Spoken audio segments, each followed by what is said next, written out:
恭喜你刷到一部睡前必看的恐怖片《玩偶和惊魂》。故事开始，一个老登正在地里找野菜呢，突然听到地下室传来了奇怪的响声。他顺着声音找过去，挖开一看，地里藏着个非常精致的音乐盒。老登心想，这应该是个古董，要发财了。欣喜的将盒子抱回去，告诉了妻子小芳，然后激动的跑去给鉴宝专家打电话了。此时小芳看着眼前的小丑盒，感觉特别诡异，嫌弃的刚想转身离开，突然小丑缩回了盒子里。他听到动静后，疑惑的回来看了眼盒子，不料盒子里伸出了一只怪物的手。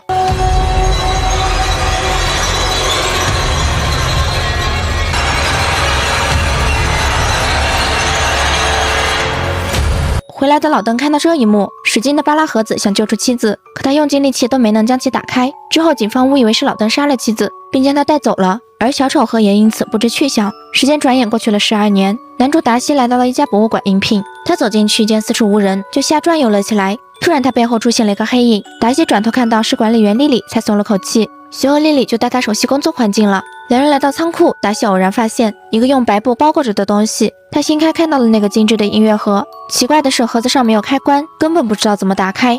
聪明的莉莉猜想这应该是个字母盒，果然达西拨动盒子上的字母，盒子下面就弹出了一个把手。达西激动地转动着音乐和把手，伴随着音乐声越来越快，盒子里蹦出了一个诡异的小丑。他觉得这个音乐盒很有意思，特别适合展出，就拍照记录了一下。而莉莉认为盒子特别吓人，于是打算联系专家鉴定再做决定。殊不知这才是步入深渊的开始。时间很快来到了晚上，这时2名小偷潜入博物馆想偷东西，进入里面后，2人就分头行动。大圣刚踏入一个房间就看到了音乐盒，于是他上前嘲讽盒子里的小丑真难看，说完伸手就想将音乐盒给顺走，不料盒子却诡异的自己合上了，吓得大圣躲到了一边，顿时盒子就放起了音乐，发条转动了起来。随后盒子又打开，冒出了一只手。就这样，大圣被怪物拖进了盒子里，而另一边的大壮偷完想去找大圣会合，出门就看到走廊里有个巨型怪物，吓得他慌忙退回房间，钻到桌子底下。听到怪物即将进来，他紧张的捂住了嘴。过了好久，他没听到动静，以为怪物走了才松了口气，不料下一秒意外却发生了。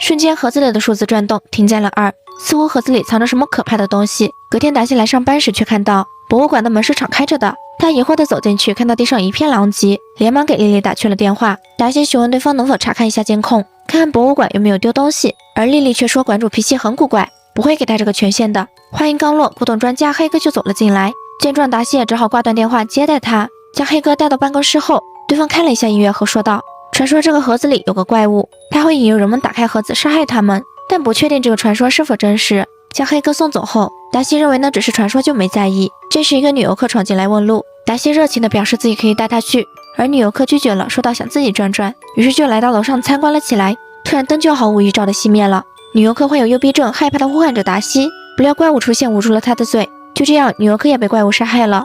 盒子再次转动，停在了3。达西听到楼上传来了尖叫声，连忙上来查看，灯却恢复了亮光，可他却并没有看到女游客的身影，误认为对方参观完已经离开了。达西听到惨叫声，却下意识合理化他走了，心理防御机制在替他逃避真相。之后他就没再管这件事，殊不知女游客早已惨遭怪物毒手。隔天达西在上班途中偶然看到路边贴着那名女游客的寻人启事，其中还有那2名小偷的，他顿时就想起了黑哥说的传说。来到博物馆后就查起了小丑盒，在网上查到盒子里的小丑名叫杰克，他是一个被关在盒子里的恶灵，目标是杀害6个人才会回到盒子里。达西顿时内心一紧，下意识抬头看了眼杰克，见杰克没异样，便接着翻看资料。突然杰克转头正诡异地看着他，达西感觉到后抬头却惊恐地发现杰克正瘆人地盯着自己，还没反应过来怎么回事，馆主又传进来让达西把这个小丑放进儿童区的展柜，而达西也只好顺从。他将杰克放进展柜，见没异常就离开了。时间很快到了闭馆时间，达西将游客遣散后，和保洁阿姨打了个招呼就离开了现场，独留保洁一人在博物馆打扫卫生。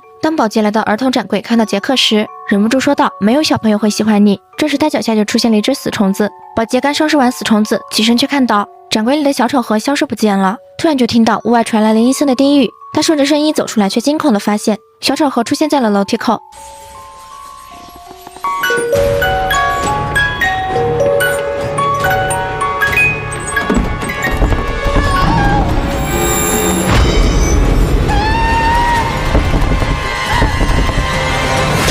保洁被杀害后，盒子的数字也变成了4，而小丑的杀戮并没有停止。第2天，达西因想念去世的女友，偷偷躲在楼梯间听着和女友的通话录音。莉莉来上班，刚好撞见这一幕，被达西发现后就和莉莉倾诉了起来。他说女友2年前的某一晚莫名被追杀，于是打电话向他呼叫求救，可那晚自己睡着了，没有接到电话。女友死后，他就一直活在愧疚中，为了逃避这个事实才来到这里。莉莉听后连忙抱住达西安慰他，随后就被警方闯入给打断了。警方表示博物馆接连有4人失踪，询问2人失踪前是否见过失踪者，而达西说到自己昨天见过保洁。接着警方就带他去录笔供。达西询问对方相信超自然吗？因为他怀疑几人都是被杰克收走的。警方却说自己只相信科学，让达西注意休息就离开了。达西为了确定是否是杰克在作妖，就来到楼上查看情况。他刚来到展柜，小丑盒闪现在了眼前，突然达西的手电筒就熄灭了，瞬间杰克出现在了眼前，他将达西拍晕后就消失不见了。达西醒来连忙找到莉莉，将刚刚的事完整复述了一遍，可对方根本不信。达西见状只好调出监控给他看，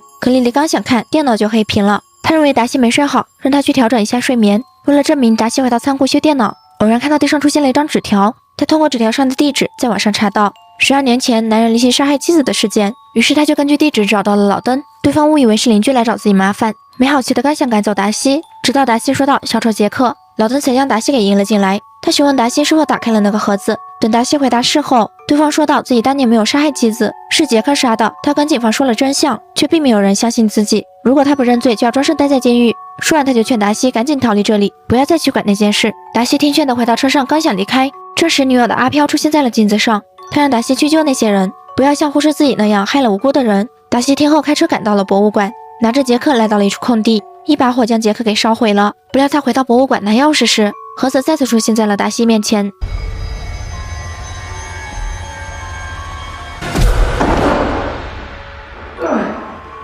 杰克只是恐吓了达西一番，便离开了现场，而他不杀达西是有原因的。隔天莉莉来上班，看到地上的达西，她觉得达西的精神状态越来越不好了，就让达西害怕盒子的事情上报给了馆主。馆主为了其他人不受达西影响，就将达西给辞退了。不料达西前脚刚走，盒子就有了反应。此时馆主正在办公室里工作，突然听到屋外传来了诡异的动静，他出来查看时，意外却发生了。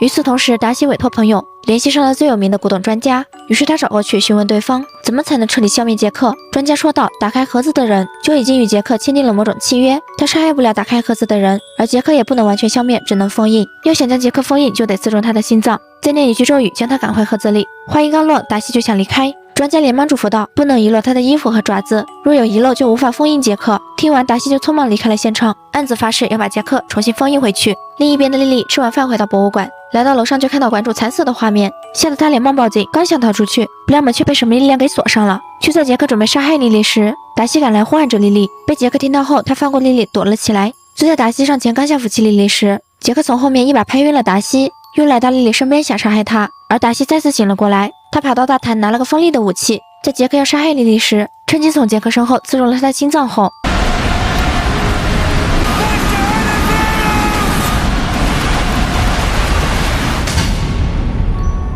杰克终于被封印回了盒子里。达西从无意犯恶到亲手灭恶，完成从罪人到救赎者的转变。这时莉莉惊吓过度晕了过去，警方也悄悄赶了过来，认为是达西杀害了馆主，就将他带走了。等莉莉醒来，得知达西入狱后，连忙找到老登，想为达西洗弃嫌疑，可对方却认为没有人会相信，只是告诉莉莉快去将盒子埋在一个无人知晓的地方，以免其他人再遭遇此事。与此同时，在监狱的达西回想起了一件事，自己在封印杰克时遗漏了他的爪子，所以封印并没有成功。他连忙请求警方放自己出去救莉莉，警方并没有理会。就在莉莉来到一个荒无人烟的地方，将盒子埋进土里时，可怕的一幕发生了。